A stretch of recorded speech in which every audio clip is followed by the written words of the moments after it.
Hi everyone.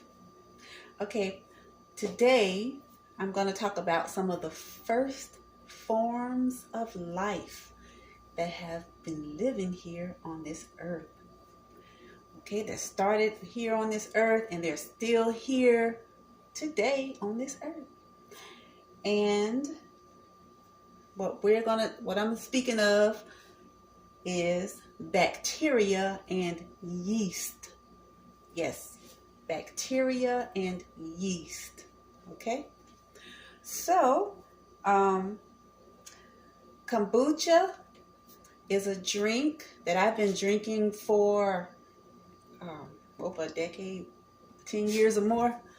I've been drinking kombucha, and I'm going to tell you what kombucha is all about, okay, and how it can help you with your general health.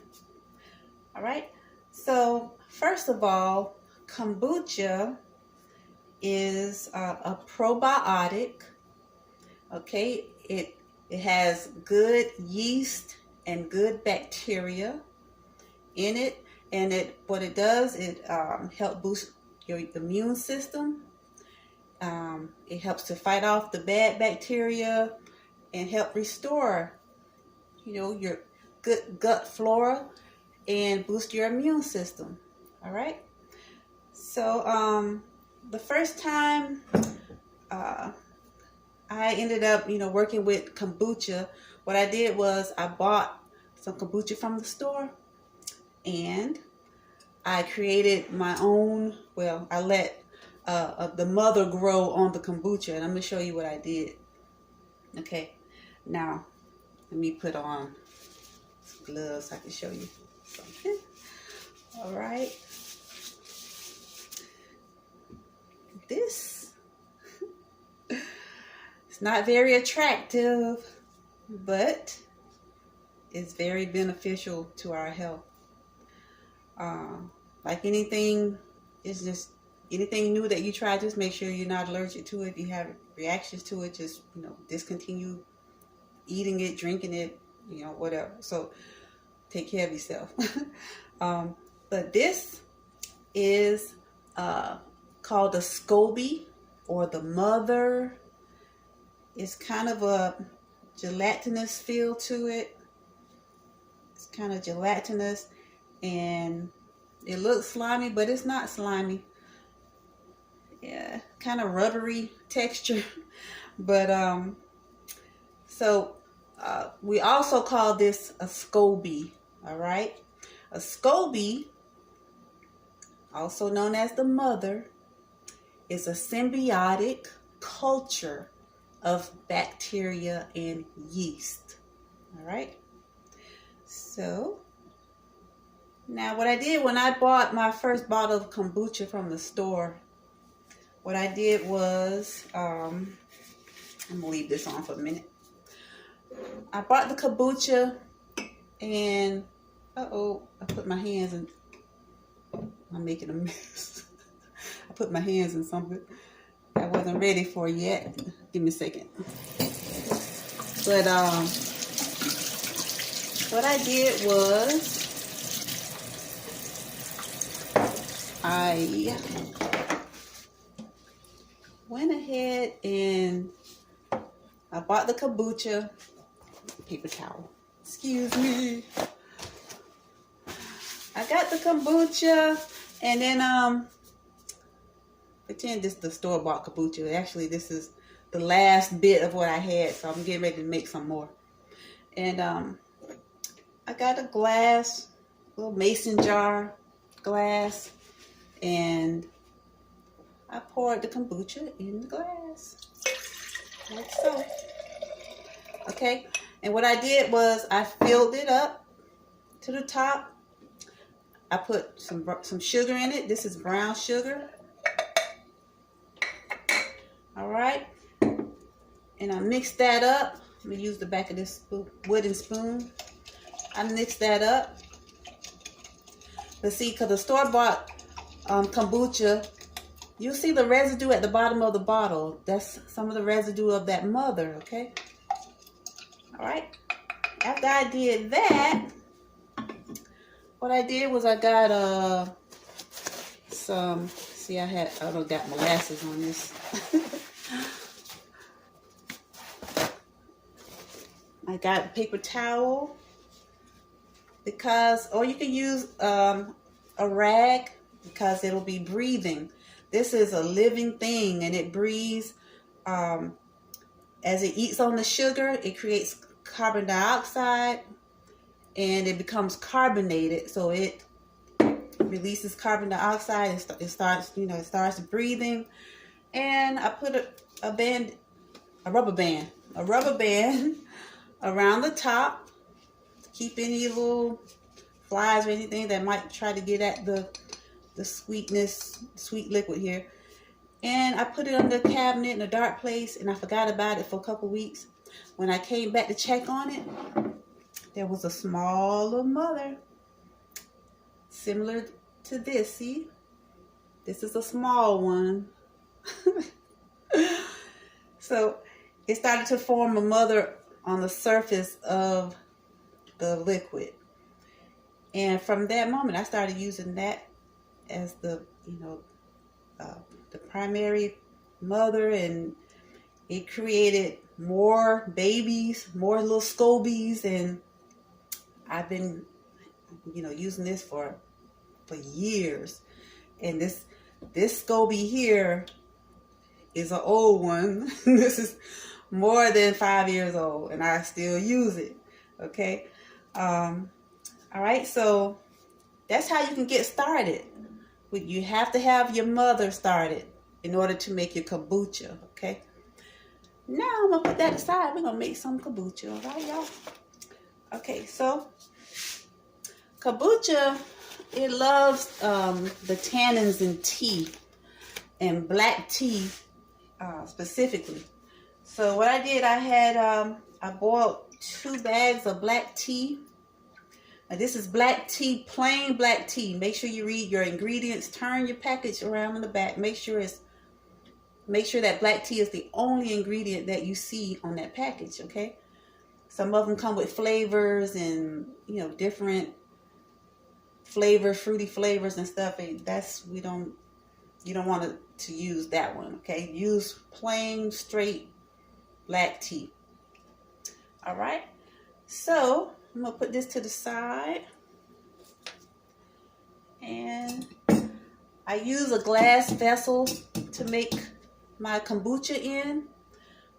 Okay, again, kombucha has beneficial bacteria and yeast. It helps to build your immune system. It also acts as an antihistamine. If you have allergic reactions and your eyes itchy, you sneeze, you got a scratchy throat and things like it. It gets into that gut and takes care of business. Your gut is where your health is, okay? So we got to put good things in there, good fighting things in there, right? So, all right. So I brought this tea down to room temperature. We don't want the Scoby to sit in any hot liquids, okay?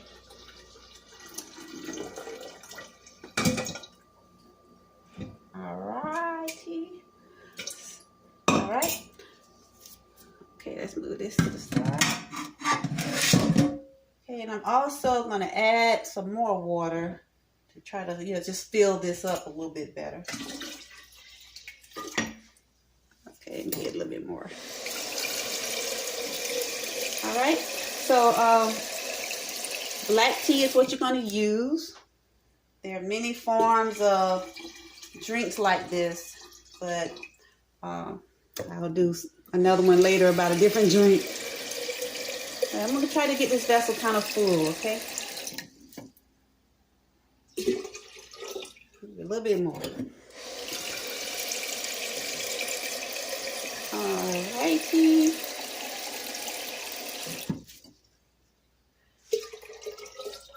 I think that's good because I'm going to end up putting that Scoby back in here, okay?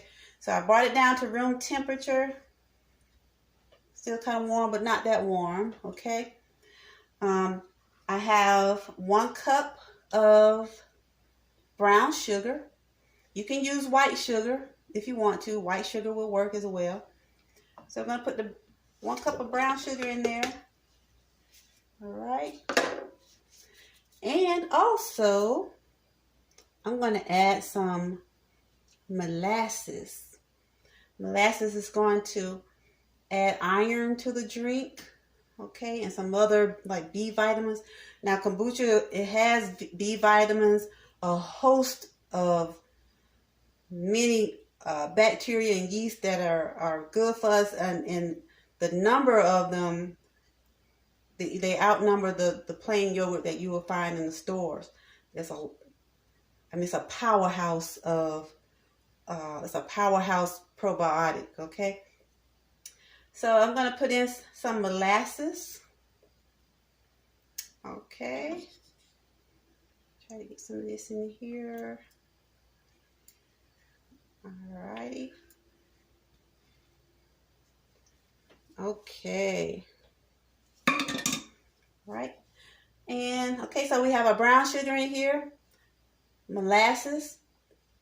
We started off with just plain, black tea.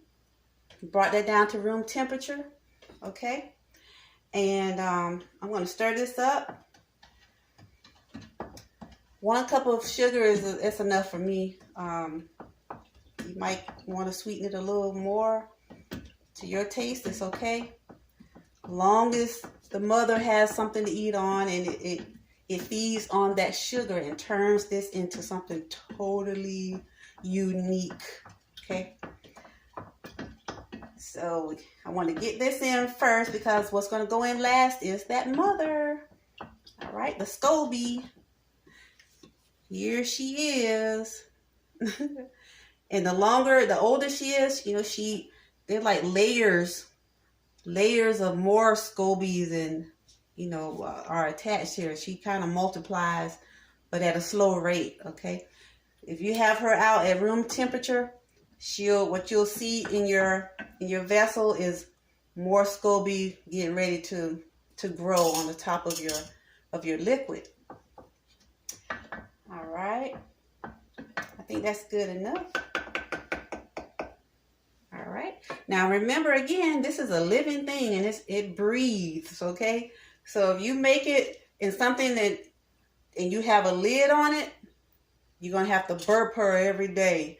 Because if you keep that lid on here and forget about it, and you hear something explode in your house, that's what it is. Because that pressure is going to build up in there and it's going to explode. Okay? As long as you leave it at room temperature. And I usually leave mine out about 4 days and it becomes carbonated. Similar to what a soda, a soda carbonation. But it's a natural carbonation that happens here. And so in goes the mother.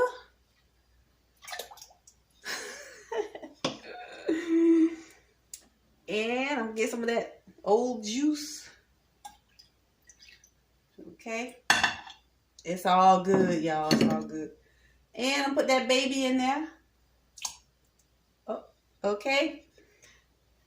And she might go down to the bottom at first. So eventually she's going to come up as it starts becoming carbonated. She'll end up floating up to the top. And again, you can leave a whole separate batch out to grow more mothers if you want to. More Scobies, okay?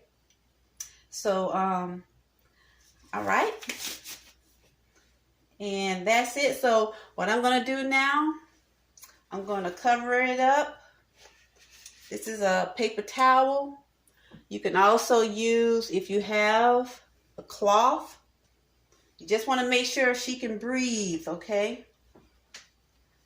Especially when she's out here at room temperature.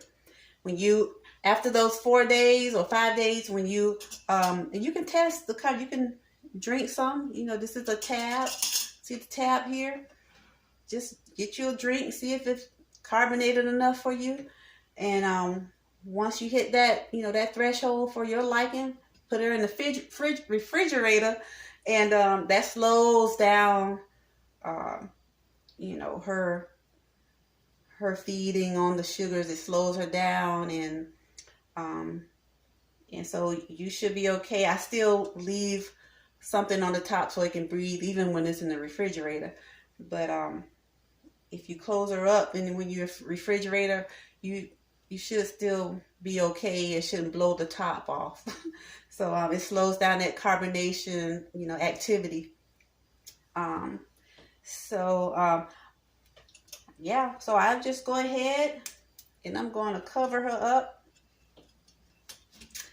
and leave her right here on this countertop for about 4 or 5 days. And then I'm going to go ahead and refrigerate her. Now, the longer you have her here, if she becomes less sweet and more, almost, I want to say tart, but kind of that way, and eventually will turn into like a vinegar. So, but again, this is kombucha. You can make your own. You can have your own probiotic drink on a regular basis. Every time I get low on this, I make more. So, there you go. And I hope you all enjoyed this video. And these are good probiotics to put in your gut, help your gut flora, and help boost your immune system. Okay. So, and I hope you all, put this to practice and just try it. Sometimes experiment on things and see, what you come up with. And if you can go ahead and get that Scoby or mother growing separate, so you can start making your big batches of kombucha. Alrighty. Y'all take care. Bye.